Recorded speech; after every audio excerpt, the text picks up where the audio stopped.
Hello friend, welcome to our channel MCQ study box. Daily সন্ধ্যে 7টায় যে subject wise class হয় তার একটা নতুন ক্লাস নিয়ে এসেছি। তো এই যে ক্লাসগুলো, এগুলো পিএসসি ক্লার্কশিপ, মিসলেনিয়াস, WBCS, প্রিলি এবং মেন উভয়কে টার্গেট করে কিন্তু পড়ানো হবে। ক্লাসগুলো খুবই ভালোভাবে স্টাডি নোটস তোমাদেরকে দেওয়া হবে এবং পুরোপুরি ফ্রি ক্লাস। তো ভিডিওটা শুরু করবার আগে যে অনুরোধটা করি সেটা একবার করে নিই। একটা লাইক, একটা শেয়ার, একটা সাবস্ক্রাইব করে চ্যানেলটার পাশে থাকো এবং ভিডিওগুলো যদি তোমাদের ভালো লাগে কমেন্ট বক্সে কমেন্ট করে জানাও এবং তোমাদের যদি কোনো সাজেশান থাকে সেটাও কমেন্ট বক্সে কমেন্ট করে জানাতে ভুলো না। তো আজকের ভিডিও শুরু করা যাক। প্রথমে রুটিনটা দেখে নাও। তোমরা সকলেই জানো রুটিনটা, যেটা উইকলি স্টাডি রুটিন। প্রত্যেক দিন সন্ধ্যে 7টায় মনডে অর্থাৎ সোমবার হবে ইংলিশ, টুইসডে হবে history and Indian national movement. Already এই দুটো ক্লাস হয়ে গেছে এই সপ্তাহে। আজকে হচ্ছে ওয়েডনেসডে, আজকে হবে জিওগ্রাফি, ওয়েস্ট বেঙ্গল এবং ইন্ডিয়ান জিওগ্রাফি দুটোই পড়ানো হবে। থার্সডে অর্থাৎ বৃহস্পতিবার হবে জেনারেল সায়েন্স অর্থাৎ কেমিস্ট্রি, ফিজিক্স এবং বায়োলজি। ফ্রাইডে অর্থাৎ শুক্রবার হবে ইন্ডিয়ান পলিটি এবং ইন্ডিয়ান ইকোনমি। স্যাটারডে হবে ম্যাথ এবং জিআই এবং সানডে হবে উইকলি কারেন্ট অ্যাফেয়ার্স অর্থাৎ সাপ্তাহিক কারেন্ট অ্যাফেয়ার্স। এছাড়া প্রত্যেক দিন দুপুর 12টায় ডেলি কারেন্ট অ্যাফেয়ার্সের ক্লাসও তোমরা পেয়ে যাবে। কোনো দিন যদি ডেলি কারেন্ট অ্যাফেয়ার্সের ক্লাস দুপুর 12টায় মিস হয়, পরের দিন কিন্তু একসাথে দিয়ে দেওয়া হবে, তাই কোনো চিন্তার কারণ নেই। প্রচণ্ড পরিশ্রম করে আমি ভিডিওগুলো বানাচ্ছি, তাই তোমাদেরও একটা কর্তব্য চ্যানেলটাকে সাবস্ক্রাইব করবার। একটা সাবস্ক্রাইব করতে কোনো পয়সা লাগে না, কিন্তু সেটা আমাকে ভালো ভালো ভিডিও বানাতে অনেকটাই মোটিভেট করে, তাই অবশ্যই চ্যানেলটাকে সাবস্ক্রাইব করে নাও। তো আজকের ভিডিও শুরু করা যাক। আজকের ক্লাসে আমরা দেখব ইন্ডিয়ান জিওগ্রাফি বা ভারতের ভূগোলের ইন্ট্রোডাকশান, যেটা খুবই গুরুত্বপূর্ণ ভারতকে জানতে। ভারতের অবস্থানটা প্রথমে দেখে নাও।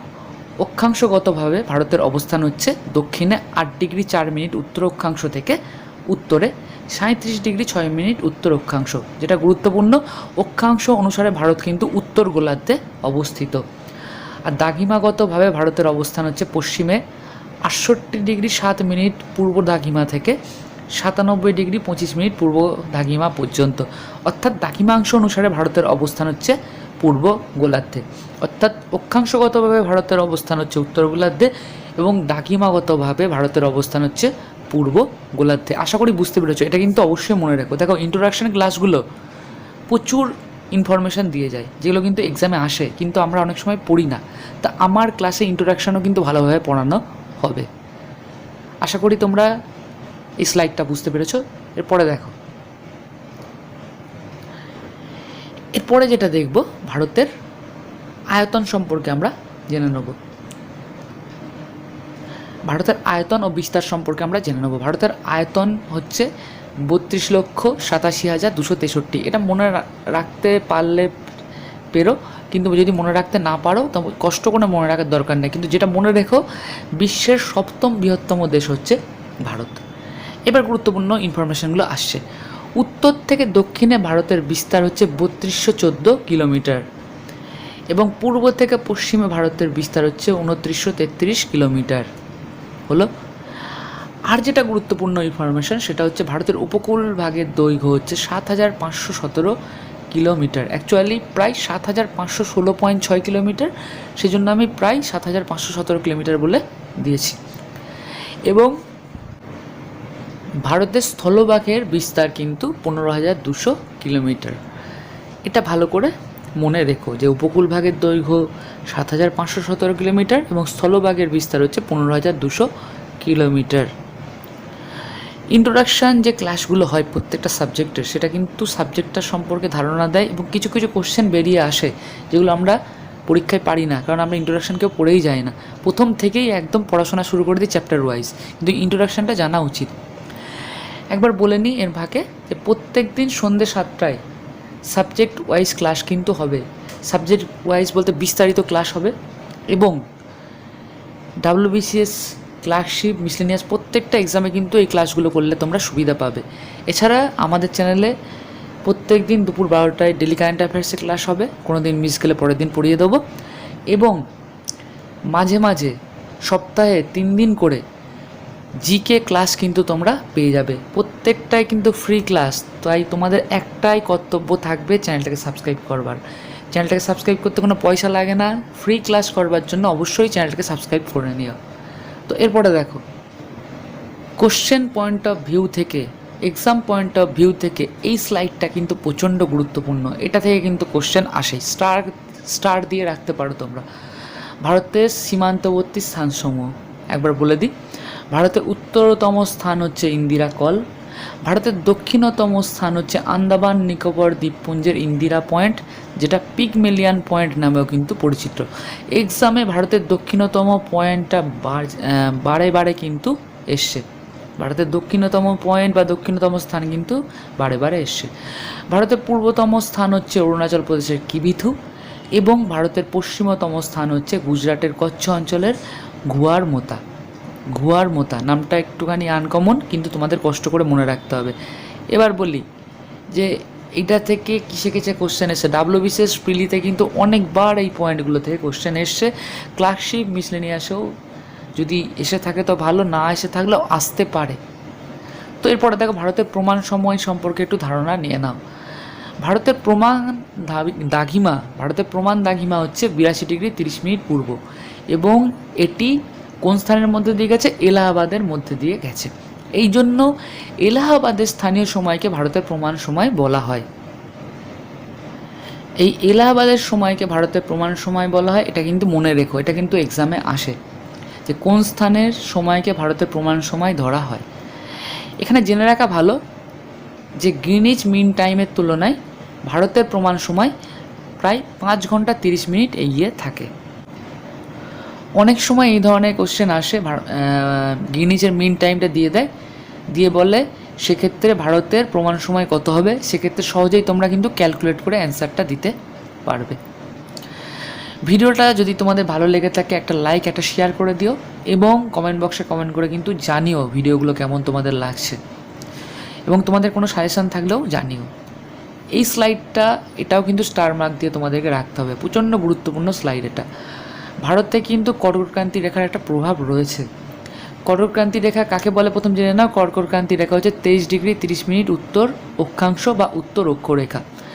তো এই যে কর্কটক্রান্তি রেখা ভারতের 8টি রাজ্যের মধ্যে দিয়ে গেছে এবং ভারতকে উত্তর ও দক্ষিণে অক্ষাংশে বিভক্ত করেছে। তো প্রথমে জেনে নেওয়া যাক যে কোন 8টি রাজ্যের মধ্যে দিয়ে গেছে। এটা থেকে কিন্তু কোশ্চেন আসে। তো 8টি রাজ্য হলো গুজরাট, মধ্যপ্রদেশ, রাজস্থান, ঝাড়খণ্ড, ছত্তিশগড়, পশ্চিমবঙ্গ, মিজোরাম ও ত্রিপুরা। এই 8টি রাজ্যের মধ্যে দিয়ে গেছে। এবার দেখো প্রভাবটা কীরকম পড়েছে কর্কটক্রান্তি রেখার ভারতের ওপর। কর্কটক্রান্তি রেখা দক্ষিণ অংশের জলবায়ু হচ্ছে উষ্ণ প্রকৃতির, এবং কর্কটক্রান্তি রেখার উত্তর অংশের জলবায়ু হচ্ছে নাতিশীতোষ্ণ প্রকৃতির। তো এখানে সব থেকে যে কোশ্চেনটা আসে অপশন দিয়ে বলে কর্কটক্রান্তি রেখা কোন রাজ্যের উপর দিয়ে গেছে। হয়তো 4টে অপশনের মধ্যে 3টে ভুল, একটা ঠিক, সেই ঠিকটা তোমাদেরকে চিনে নিতে হবে। আবার এরমও আসে কর্কটক্রান্তি রেখা কোন রাজ্যের উপর দিয়ে যায়নি। 4টে অপশন থাকে, 3টে অপশনের হচ্ছে যেগুলোর উপর দিয়ে গেছে আর একটা হচ্ছে যায়নি। সেটা অ্যান্সারটা তোমাদেরকে চিনে নিতে হবে। মেন যেটা কথা, তোমাদের কিন্তু এই 8টা রাজ্যের নামই মনে রাখতে হবে। কর্কটক্রান্তি রেখা কোন 8টি রাজ্যের উপর দিয়ে গেছে সেটা তোমাদেরকে মনে রাখতেই হবে, কারণ এটা থেকে এক্সামে কিন্তু কোশ্চেন আসে। তো এতদূর অবধি আশা করি তোমরা বুঝতে পেরেছো। প্রত্যেক দিন সন্ধ্যে 7টায় তোমরা ক্লাস পাবে। হয়তো কিছুটা ভিডিও আপলোড করতে দেরি হতে পারে, কিন্তু প্রত্যেক দিন সন্ধ্যে 7টার পরে কিন্তু তোমরা ক্লাস পাবে। তাই অবশ্যই চ্যানেলটাকে সাবস্ক্রাইব করে বেল আইকনটা প্রেস করে রাখো, তাহলে আমি যে নতুন ভিডিও ছাড়বো তার ইনস্ট্যান্ট নোটিফিকেশান তোমরা পেয়ে যাবে। এতে তোমাদেরই সুবিধা হবে। তো এরপর খুবই গুরুত্বপূর্ণ একটা কোশ্চেন, এই কোশ্চেনটা এক্সামে আসে বলে আমি আলাদা করে কোশ্চেন আকারে দিলাম, যে ভারতের কোন রাজ্যগুলির উপকূলীয় সীমানা আছে। অ্যান্সার হবে গুজরাট, গোয়া, মহারাষ্ট্র, কেরালা, তামিলনাড়ু, কর্ণাটক, ওড়িশা, পশ্চিমবঙ্গ ও অন্ধ্রপ্রদেশ। 9টা রাজ্য তোমাদেরকে জলের মতো মুখস্থ রাখতে হবে। গুজরাট, গোয়া, মহারাষ্ট্র, কেরালা, তামিলনাড়ু, কর্ণাটক, ওড়িশা, পশ্চিমবঙ্গ ও অন্ধ্রপ্রদেশ। এদের মধ্যে পশ্চিমবঙ্গ ও গুজরাটের উপকূলীয় এবং আন্তর্জাতিক উভয় সীমানা রয়েছে। এই কোশ্চেনটাও কিন্তু আসে যে কোন রাজ্যের উপকূলীয় ও আন্তর্জাতিক উভয় সীমানা রয়েছে, তাই দিয়ে দিলাম। আমি কিন্তু নোটগুলো একদম কমপ্লিট নোট দেবো। এবার কিছুটা মুখস্থ তো তোমাদেরকে করতেই হবে, তবে বেশিরভাগটা দেখবে আমার স্লাইডগুলো দেখতে দেখতে তোমাদের কিন্তু মুখস্থ হয়ে যাবে। তো আরেকবার এটা দেখে নাও কোন কোন রাজ্যের উপকূলীয় সীমানা রয়েছে। গুজরাট, গোয়া, মহারাষ্ট্র, কেরালা, তামিলনাড়ু, কর্ণাটক, ওড়িশা, পশ্চিমবঙ্গ ও অন্ধ্রপ্রদেশ। এদের মধ্যে পশ্চিমবঙ্গ ও গুজরাটের উপকূলীয় ও আন্তর্জাতিক উভয় সীমানা রয়েছে। কোস্টাল বাউন্ডারি, উপকূলীয় সীমানা মানে। তো আজকের ক্লাসে আমরা ইন্ট্রোডাকশনটা দেখে নিলাম। পরের ক্লাসে জেনে নেব ভারত এবং প্রতিবেশী রাষ্ট্রসমূহ সম্পর্কে। ভারতের ভূগোলের পরবর্তী ক্লাস সামনের বুধবার তোমরা পেয়ে যাবে সন্ধ্যে 7টার সময়। সেই ক্লাসে আমরা দেখে নেব ভারত এবং তার প্রতিবেশী রাষ্ট্রসমূহ সম্পর্কে। কালকে সন্ধ্যে 7টায় নতুন সাবজেক্টের ক্লাস তোমরা পেয়ে যাবে। তো ভিডিওগুলো তোমাদের কেমন লাগছে কমেন্ট বক্সে কমেন্ট করে অবশ্যই জানিয়ে হবে। এবং তোমাদের একটা ছোট্ট কাজ করতে হবে, তোমরা যেটা করো না, তোমরা অনেকেই ভিডিও দেখো কিন্তু চ্যানেলটাকে সাবস্ক্রাইব করো না। এটা সাবস্ক্রাইব করতে কোনো পয়সা লাগে না, কিন্তু সেটা আমাকে ভালো ভালো ভিডিও বানাতে অনেকটাই মোটিভেট করে। তাই তোমরা অবশ্যই চ্যানেলটাকে সাবস্ক্রাইব করে চ্যানেলটার পাশে থাকো। এবং ইউটিউবে ফ্রি ক্লাসগুলো চলছে প্রতিদিন সন্ধ্যে 7টায়, সাবজেক্ট ওয়াইজ ক্লাস। প্রতিদিন দুপুর 12টায় ডেলি কারেন্ট অ্যাফেয়ার্সের ক্লাস, যেটা মিস গেলে পরের দিন আমি পড়িয়ে দেবো। এবং জিকে ক্লাস উইকে 3 দিন তোমরা কিন্তু পেয়ে যাবে। তাই অবশ্যই চ্যানেলটাকে ফলো করতে থাকো। ভালো থেকো, অনেক অনেক পড়াশোনা করো। ভিডিওটা দেখবার জন্য অজস্র ধন্যবাদ।